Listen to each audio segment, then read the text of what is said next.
What's going on, guys? Bengal again here, coming back at you with another video today, doing another mock draft. We have mock drafts very frequently on the channel, so hit that subscribe button if you're not subscribed already. A lot of these mock drafts bring in a lot of subscribers, so if you guys are new here watching this for the first time, you like some mock drafts, you want to have a conversation in the comments or on Twitter, very active on there. We're talking draft like almost all the time on Twitter. The link is in the description, twitter.com/BengalYouTube, but definitely make sure to be subscribed to this YouTube channel if you're interested in the draft. Not only am I doing mock drafts, I'm going to be doing player breakdowns, general like draft ideas, like what teams should trade up, what teams should maybe look to move back, players that could rise up draft boards, players that could drop, things like that. So it's all draft all the time, pretty much, from here on until the draft in April.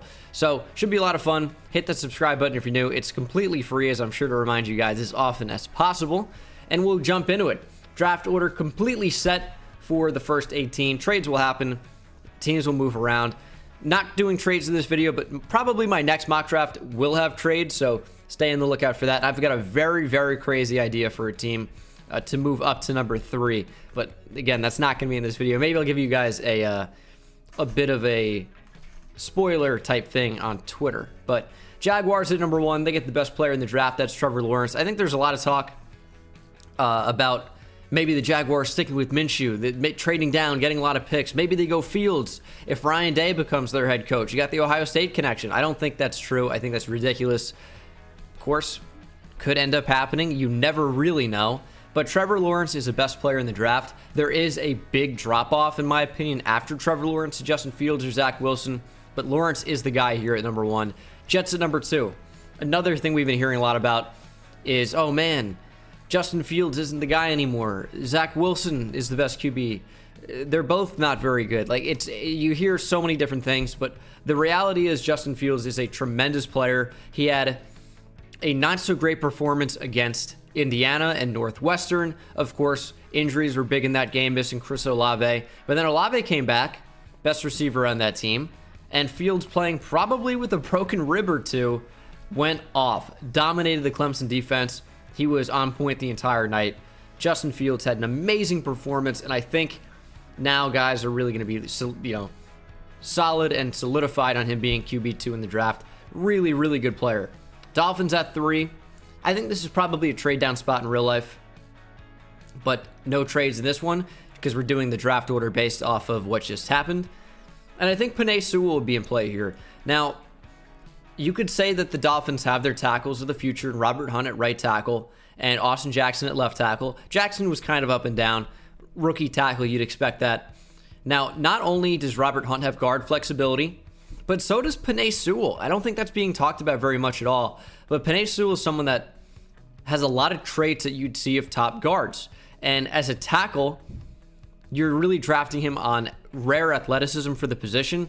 But technically, he's not one of the best tackle prospects we've ever seen. He's one of the best players in the draft. He's a very good tackle prospect, just because you don't see that type of athleticism from someone his size very often. And he is a really good player, but just technically has a few things to fix. Like, his feet are very quick, very good, but they need to keep moving consistently because you find him getting off balance a little bit at times when he stops his feet. So that's a little bit of a problem, but I think that's easily correctable.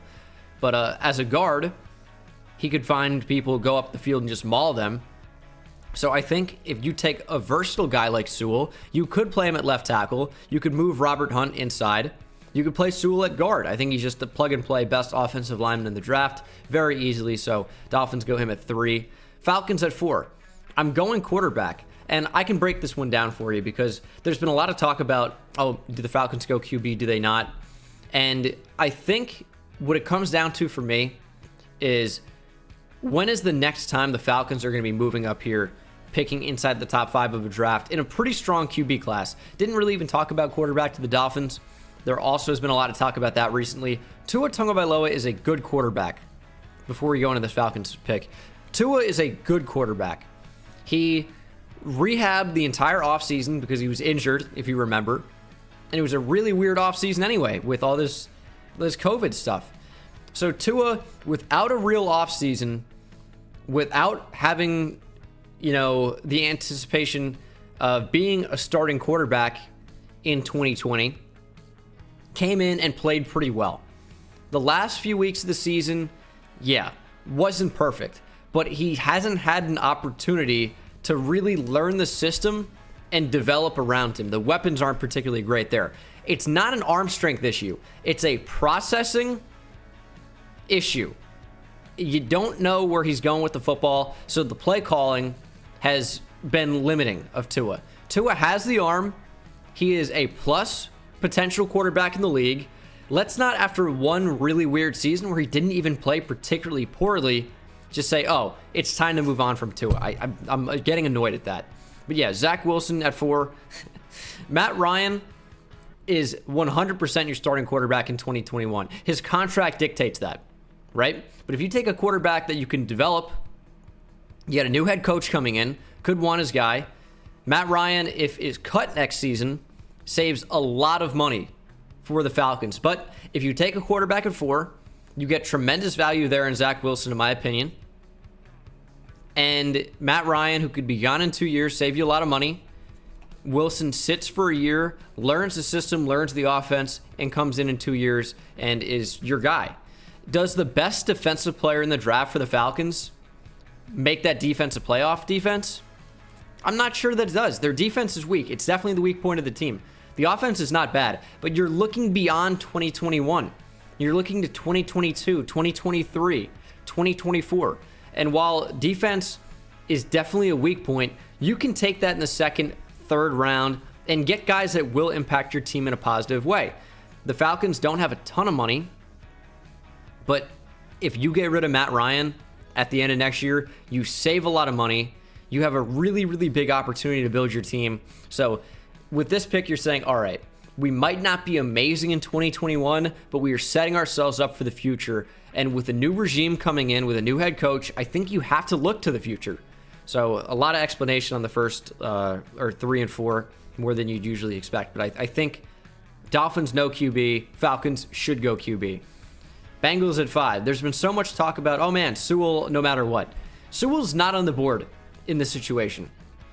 So what do the Bengals do? I think the easy, lazy pick is Jamar Chase. Has the big connection with Joe Burrow, and he was so great at LSU last year. I talked a lot about Kyle Pitts. Now, when you think Kyle Pitts, you go, oh, he's a tight end. You'd never take a tight end at number 5 overall. And while I probably would agree with that, Kyle Pitts is more than just a typical tight end. For the same reason that Evan Ingram was supposed to be this great tight end, Kyle Pitts actually is, because Ingram couldn't block and Ingram can't catch. Kyle Pitts can catch. He does create separation. He's a very solid route runner for someone of his size and someone who's so young. And he's a formidable blocker, even if not amazing. That being said, I don't think this is a tight end spot, even if, because Kyle Pitts can line up on the outside as well. This is a receiver. I don't think this is a receiver spot. I'm going Patrick Surtain. I think a lot of what we talk about on this channel recently through these mock drafts is prospect fatigue. And we talk about, oh, these guys have been top prospects for so long. They got to be overrated. Everyone's looking for an excuse not to take someone. But for the same reason that Jeff Okudah went top 3 last year in the draft, Patrick Surtain could easily go top 5. They're decent athletes, but not crazy. They're press corners who are very good at what they do. Okudah took a little bit to get going in the NFL. Corner's a very tough position. But the Bengals, outside of William Jackson, who's in an interesting contract situation, do not have a true corner on the boundary. Surtain easily could be that. You need to upgrade the defense. And while I understand that protecting Joe Burrow is paramount, you got Jonah Williams coming back and healthy. Should be solid for you. There are worse centers in the league than Billy Price. So I think you go offensive line later down the board. There are solid linemen in the second, third round. You need to take one there. You need to probably bring someone in free agency as well. But I think their defense needs improving. And even though you have to protect Joe Burrow, I fully understand that. It's tackle in the second, maybe even guard in the second, third round for me. You're still picking at the top of the second round. There's going to be good players available, especially in a tackle class, in an offensive line class in general, that isn't highly regarded like we've seen in some recent years. So I think that is corner. Eagles at 6. I think corner is definitely in play here if Surtain's on the board. I think Caleb Farley out of Virginia Tech is definitely worth considering at this spot, but the best receivers are all still on the board. So I'm going to go Jamar Chase here. I've already done this. That's why you see me looking over to my left. That's why I think you go receiver here. You need a giant weapon, and they just don't really have that right now. D-Jax coming back and healthy is solid. J.J. Arcega-Whiteside is not good. Alshon Jeffrey is not good anymore. I like Jalen Reagor. I do. I think he's had his ups and downs this year. Fewer ups than downs, to be fair. But injuries have kind of hurt him. No pun intended, held him back. But I think if you have Reagor as a true deep threat and Jamar Chase as your possession guy, that's a really, really solid combo for the future. And even though defense is a big need, again, there are good cornerbacks down the board. I'm not sure that you would take one here. Caleb Farley's in play, but I think with Surtain off the board, you probably opt to go best receiver available, and that's maybe the best receiver in the draft in Jamar Chase. Lions at 7. I went back and forth on this one for a while. I really think it's in between 2 players. Maybe even 3 if you want to talk about quarterback, depending on what happens with Matthew Stafford. But it was in between Micah Parsons and Devontae Smith for me. I think Smith is going to win the Heisman. Really good player. Micah Parsons could be your Mike linebacker for the future. I think he's more of a Sam. I think he's more of a strong side linebacker playing on the outside. Someone with potential to rush the passer off the outside on occasion. He's got a decent feel for coverage, nothing crazy. But overall, his athleticism is tremendous, and he has a lot of upside. And the defense is really bad.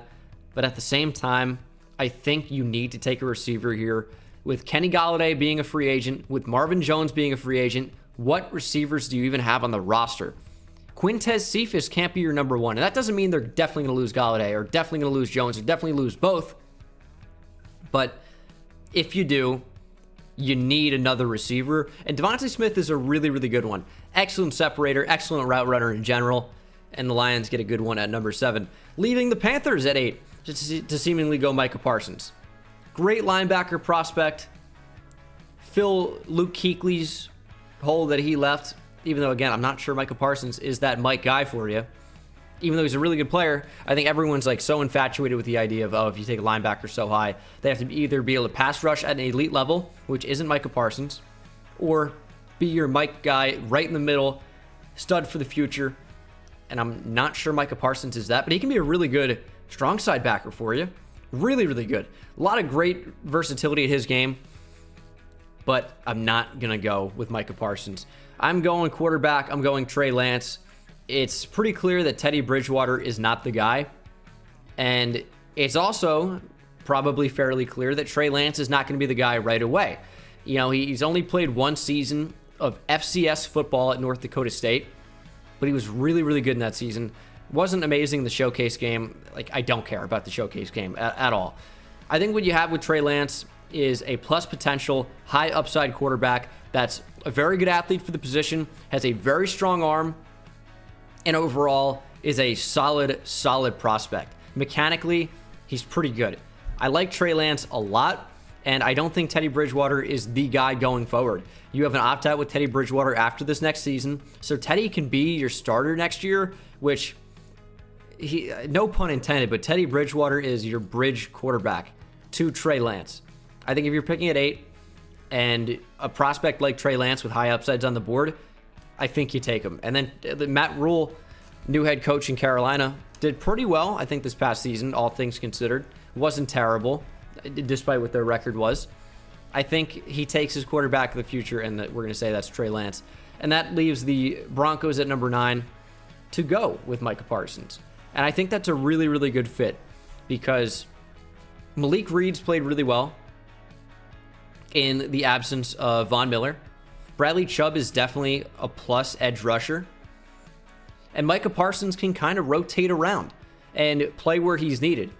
And in a lot of downs, we'll say maybe first and second down, can be that guy that plays off the ball on the inside in their 3-4. They don't have much at linebacker. There really isn't much there. I know there are going to be Broncos fans that like Josie Jewell. And A.J. Johnson's a good player, but you don't have a guy like Micah Parsons that could really change a defense. that athleticism is really, really tough to game plan against because he fills run lanes and gets into run fits that most players just can't do. And there's an immense value to that. He plays big, plays strong. Micah Parsons, I think, is a really, really big addition at number 9. Cornerback is certainly a need here to take a true boundary. I think Caleb Farley is certainly a big option for the Broncos at 9, but I think Micah Parsons is just too good a value to turn down, in my opinion, at that spot. At number 10, Cowboys for me are in between a couple positions. Cornerback with Chidobe Awuzie potentially leaving in free agency. And Caleb Farley's right on the board. I think that makes a lot of sense.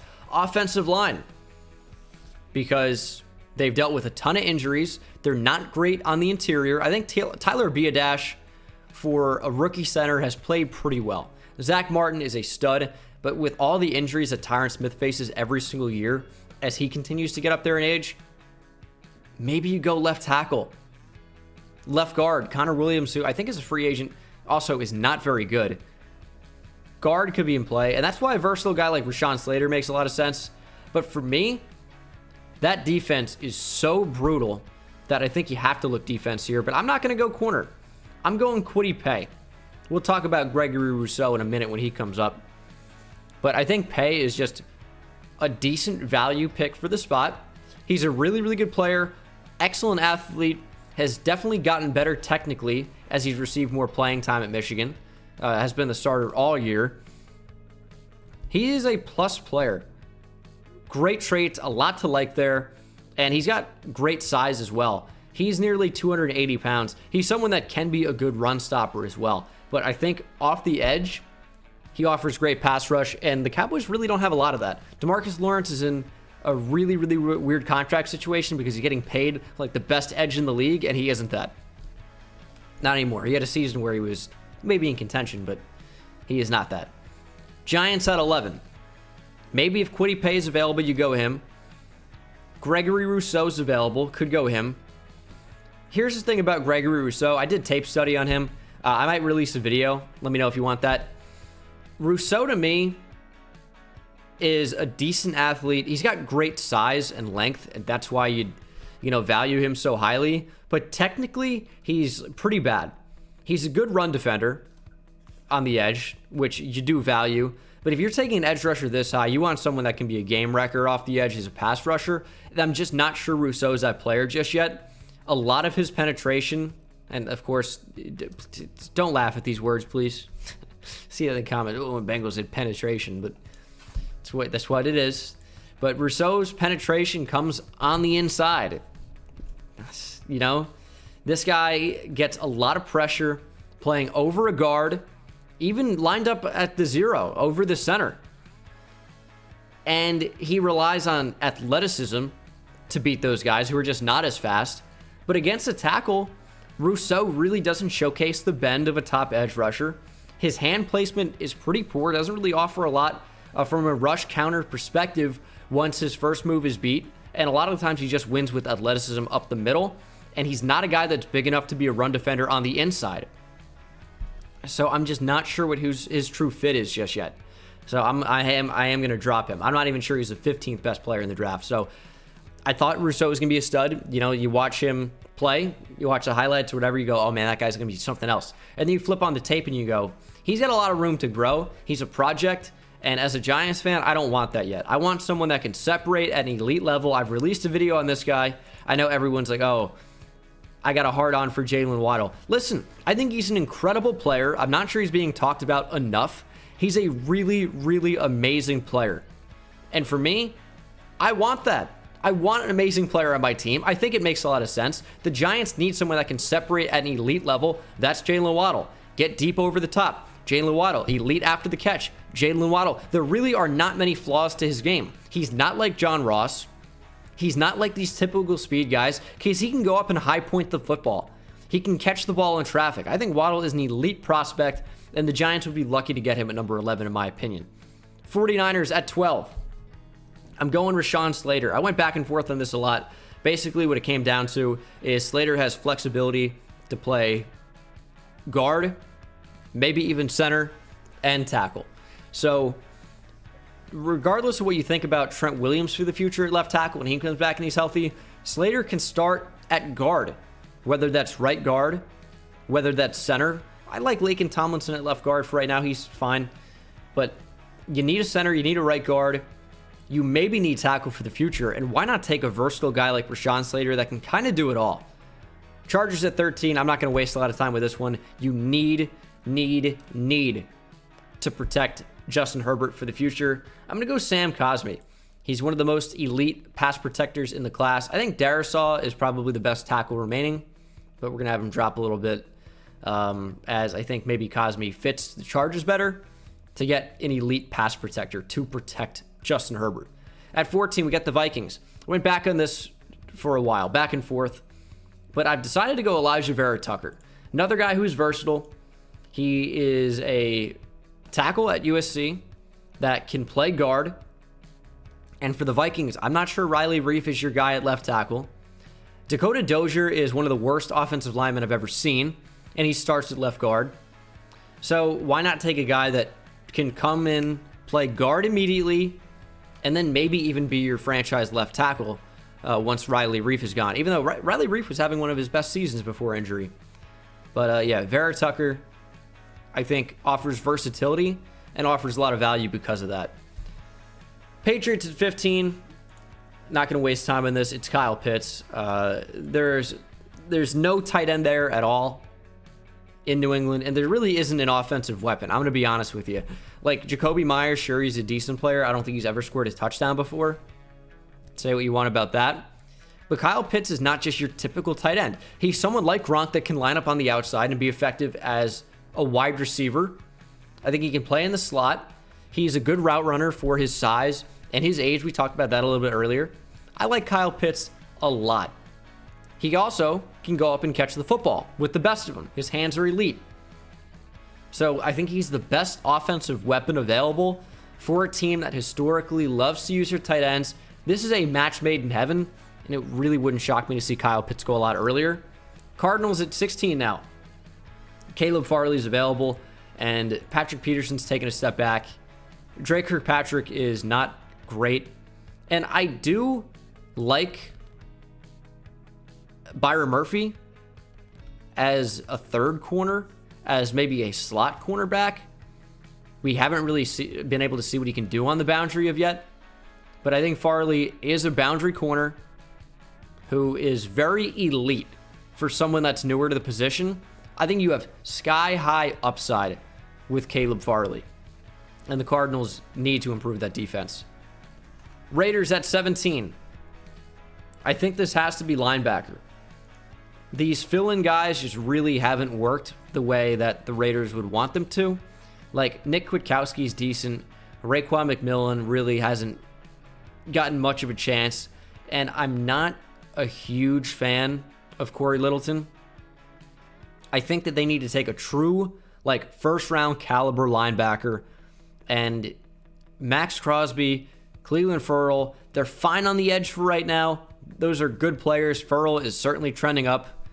But that defense is so bad, and I think a linebacker like Jeremiah Owusu-Koramoah that can cover in space is such a value to that defense. I think it makes a lot of sense. And then we have the Miami Dolphins at 18. Earlier in the draft, took Penei Sewell, and they need a weapon on offense, someone that can separate. But when you look at receiver, what's the difference between a lot of these guys? From Rashad Bateman down to Rondale Moore, down to Elijah Moore. Like, a lot of these guys are pretty similar in what they bring to an offense. Of course, you know, I like Rashad Bateman a lot. He's a really good player. Like, of course, there is a drop-off, but I think there's better value down the board than taking a receiver at 18 right now. So, for me, I think the Dolphins take a chance on a high upside player, and they've already got a pretty good defense, but we're keeping Gregory Rousseau in Miami. From Miami to the Miami Dolphins, he's got high upside. He just has to come along technically, and he could be a really, really good player. I worry that Rousseau is a tweener, someone that, you know, is never going to come along, and that's why this is truly a risky pick in my opinion.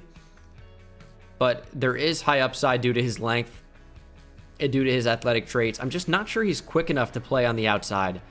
I think he's a really, really high upside player. I keep saying that, but it's not all there right now.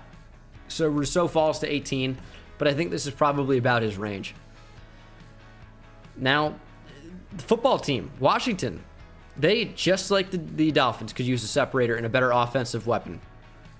But that offensive line is bad. I'm going to keep Christian Darrisaw in the general area, Virginia Tech to Washington football team, Virginia to Maryland. It's really not tremendously far, and not even that matters too much. I think he's the best tackle on the board. I think he makes a lot of sense for a football team that needs a true protector. Stud left tackle for the future. And that leaves the Bears to go with a wide receiver, and that is Rashad Bateman at number 20. Allen Robinson, I think, probably will end up leaving the Bears, and I don't think quarterback is the biggest need for the Bears right now. I think Trubisky's terrible. I think Foles is terrible. But that offensive line, really bad as well. But if you lose your best receiver, I think that offense can be pretty poor. So Bateman to replace Allen Robinson is my guy there. I think this is someone that actually compares fairly well to Allen Robinson. Now, do I think that Rashad Bateman can come in and be a top 10 to 15 receiver immediately like Allen Robinson is? No. But I think he can develop into that.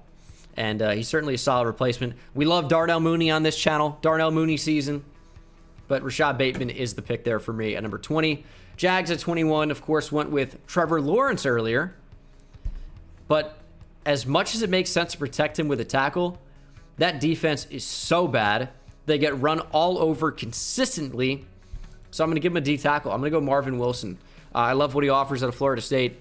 He was a top 10 player on my board coming into the season. And he was someone that I feel like the media is kind of down on just because the numbers weren't there. The production wasn't there. But then you flip on the tape and you go, okay, Marvin Wilson really wasn't that bad this year. He was still a good player. We've seen the pass rush that he offers in the past. He's a really solid run defender. There really isn't a lot to hate with Marvin Wilson there. And I think D tackles are going to go round one, even if, you know, the Draft Network has him lower on the board. I like the D tackle class. I think it's pretty deep. I like Jay Tufele. I like Jordan Davis. Davion Nixon had an incredible year at Iowa. Big Ten Defensive Player of the Year. Darius Stills is great. Christian Barmore kind of came on late. Jalen Twyman, who opted out 2 years ago, loved what he offered. I don't know. I like the D tackle class. I think it's a little bit underrated in my opinion. Colts at 22. I'm going quarterback. I'm going Kyle Trask. I think guys are a little bit lower on him just because of what he offers as an athlete. And yeah, his pocket mobility really is not great, but he's smart with the football. He's accurate. His ball placement's good. And we've seen what an older guy like Phillip Rivers can do in Indianapolis. That offense really hasn't been too bad. And Phillip Rivers is not the most mobile guy in the world as he, approaches 40. And Kyle Trask is smart and accurate. I think that's, a pretty good start for a quarterback. His arm is pretty good. It's not amazing, but it's pretty good. I like Trask as a prospect. I'm not sure he's a first-round guy. When I come out with my big board, I don't think Trask is going to be inside the top 32, but he'll probably be fairly close. I like him as a prospect just because you're getting a high floor player, even if the ceiling isn't amazing. But I do like Trask, and I think the Colts, without a real quarterback for the future, because I don't think Jacoby Brissett's that guy. I'm not sure Jacob Eason's that guy. Phillip Rivers certainly isn't due to his age. I think Trask could be a decent pickup at 22. Colts are in kind of a weird spot, in my opinion, where their defense is good, but they don't have a ton on the edge. They don't have a true, real, stud boundary corner, unless you call Xavier Rhodes that, who had a bounce back year this year. They don't have a ton of weapons at receiver. Paris Campbell, unfortunately, is always injured. T.Y. Hilton's taken a big step back, even if he came on in recent weeks. And then Michael Pittman Jr., you're not really sure what you have there yet. So receiver's a need, but I'm going to go Kyle Trask here. Left tackle could be a need too with Anthony Costanzo in a weird contract situation. He'll probably be gone in 2 years. I don't know. Kind of a weird spot. Browns at 23. I'm going Zaven Collins. You have someone for the future that can come off the edge in a similar way to Micah Parsons, where he's not a true edge rusher, but he can be effective in that role, but can certainly play off the ball. I like Jacob Phillips. We've talked about him before. I got flamed for this. I think Jacob Phillips can be a good strong side linebacker for the future, true thumper, and I do like Mac Wilson. He's had some ups and downs, but I like him. I think he offers you a lot in coverage, and he was really good as a rookie. Had a down year this year and hasn't played a ton. but I do like him.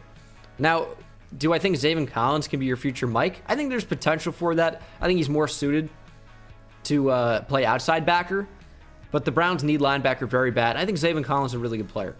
Titans at 24. I'm going with a great scheme fit in the form of Azeez Ojulari. Has offered the Georgia Bulldogs a lot this year. He's gotten bendier, even more athletic this past year at Georgia than he was 2 years ago. His hands have always been pretty good. He's always been a decent, if not amazing, run defender. He's decent, right? But I think he's a very good pass rusher. The Titans need something opposite Harold Landry, and I think Azeez Ojulari has first-round potential written all over him. I think the Titans take a shot here at the back end of the first round. Bucks at 25. Considered giving him a running back here, but I think this is also an edge spot in the form of Joseph Osai. I've watched every snap of his college career as a Texas fan. He's been very, very good. I also like him in space, so he fits a 3-4 defense really, really well. And with Shaq Barrett potentially leaving in free agency, I go, that's kind of a big need. JPP getting older. I like Joseph Osai coming off the edge a lot, and I think he is a pretty good fit for this Bucs defense. At number 26, Baltimore Ravens. This is a really interesting one as well because edge could be a need with Matt Judon potentially leaving. Wide receiver certainly a need with, no true weapon there outside Mark Andrews, of course, big tight end, like him a lot. But Hollywood Brown is not a true number one. But their interior offensive line is just so bad. With a guy like Wyatt Davis still on the board, I'm going to jump, plug and play right guard, start him immediately. You'll be good to go. Jets at 27. So we took Justin Fields earlier. Why not continue to build the offense? And maybe the best running back in the draft, Travis Etienne. Now, I think personally that Najee Harris is the best running back in the class. I think Etienne fits the Jets a little bit better. I like Najee a lot, but I think Travis Etienne with his home run speed versus Najee Harris would work for the Jets, would work with Justin Fields. So we're going all offense. And I do like cornerback here. I think J.C. Horn, I think Eric Stokes makes a ton of sense. I really do. We've had cornerbacks fall a little bit here. And the Jets do need corner. But maybe they like one of these guys down the board a little bit. Shaun Wade to play in the nickel. He certainly can't play on the boundary. He's terrible. He's terrible on the boundary, but he's a plus slot cornerback. But you don't take one of those in the first round unless you're the Dolphins who took Noah Igbenogany. Steelers at 28. I'm going Najee Harris. He is my RB1 in the class. I think ETN's really close. It might be 1A, 1B. But I like Najee Harris a lot. Powerful back that catches the ball so well out of the backfield. Najee has surprising agility and lateral movement for someone of his size, about 6'2", 230. He's huge. Really, really strong, powerful back.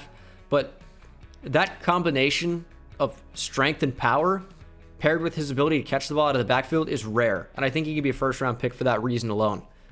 Saints at 29. I am doing my favorite storyline of the mock draft more than the Miami. Rousseau staying in Miami. J.C. Horn, son of legendary Saints receiver Joe Horn, to the Saints. JC is a really, really solid player. Had a coming out party at South Carolina this past year. It was really, really good and did a great job of kind of erasing top receivers on the other side of the ball. You're just out of the game. Now, that wasn't always the case. He matched up against Kyle Pitts, and Pitts beat him just with his ability to go up and high point the ball. But J.C. Horn's a really, really solid player. I love the storyline. And let's be honest, the Saints need to improve that secondary. I think J.C. Horn would go a long way in starting that. At number 30, Bills in a tough spot because if you look at offensive line, with Darrell Williams at right tackle, he is a free agent. He could leave. You look at right guard, John Feliciano, I think he's a free agent as well, could potentially leave. And then Matt Milano at linebacker is a free agent. So you could certainly go with one of those positions. But Levi Wallace, also a free agent. I'm not really sure there's a true boundary cornerback in Buffalo outside Tre'Davious White. So I think cornerback with Eric Stokes on the board is the move there for the Buffalo Bills. So back-to-back running backs, back-to-back cornerbacks. And then the Packers at 31. It's another tough spot because at linebacker, I don't love it. I don't love what they have. I think Nick Bolton, Dylan Moses makes some sense here. because I'm not sure Chris Barnes is your guy. Undrafted rookie free agent, has played well for that, but is not amazing. And then with tackle, like David Bakhtiari got injured, but you don't really have much at right tackle. But I think the biggest need for this team is probably cornerback. Jair Alexander's a stud. I don't like Kevin King. I don't like Chandon Sullivan. I don't really love Josh Jackson. Like, those guys have just not been too good in the NFL. I know there's a big group of Packers fans that like Kevin King. I'm not really sure how. He's not really anything special at all. And I think he's going to be a free agent in, 2 years? Within 2 years, I should say. However, I am going to go receiver. You have Alan Lazard as a free agent. That's a problem. Marquez Valdez-Scantling is a free agent. He can't catch anyway. So who do you pair him, or who do you pair Devontae Adams with? And we're going with a versatile guy in Kadarius Toney. The Packers may not have a ton of money if they re-sign Aaron Jones. And they might even lose Aaron Jones. Probably going to lose Jamal Williams. Let's get Toney. Stud receiver who can play out of the backfield as a running back if need be. I think he's a great pairing with Devontae Adams because he's super, super fast. He can get deep, but Toney's best asset is what he does with the football.